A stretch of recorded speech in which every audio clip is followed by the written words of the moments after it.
গত 5ই আগস্ট গভীর রাতে সোনামুড়া থানাধীন মেলাঘরের কলমক্ষেত এলাকায় ঘটে গিয়েছিল নৃশংস ডাকাতি এবং হত্যাকাণ্ডের ঘটনা। ডাকাতেরা প্রত্যেকে কাঁচালিয়ামুড়া এলাকার। তারা কলমক্ষেত এলাকার শান্তিরঞ্জন দাসের বাড়িতে হানা দিয়ে শান্তিরঞ্জন এবং তার বৃদ্ধ স্ত্রীকে হাত পা বেঁধে কুপিয়ে ক্ষতবিক্ষত করে ডাকাতির ঘটনা সংঘটিত করেছিল।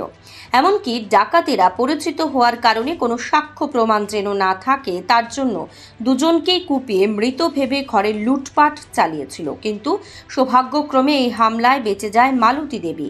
ঘটনাস্থলে মৃত্যু হয় শান্তিরঞ্জন দাসের। মালতী দেবী 6ই আগস্ট সকালে ক্ষতবিক্ষত অবস্থাতে ডাকাতদের 4 জনের নাম প্রকাশ্যে এনেছিল। তার দেওয়া তথ্যের ভিত্তিতে সেদিনই 4 জনকে গ্রেপ্তার করে সোনামুড়া থানার পুলিশ। তাদেরকে জিজ্ঞাসাবাদ চালিয়ে প্রথমে একজনকে গ্রেপ্তার করতে সক্ষম হয় পুলিশ। তাকেও রিমান্ডে এনে জিজ্ঞাসাবাদ চালিয়ে মঙ্গলবার রাতে 6ষ্ঠ ডাকাতকে গ্রেপ্তার করা হয়।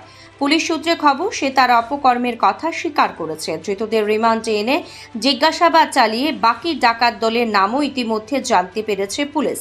মঙ্গলবার রাতে কাঁচালিয়ামুড়া এলাকা থেকে ধরা পড়ে এই ডাকাত তদন্তের স্বার্থে তার নাম চেহারা প্রকাশ করা হয়নি।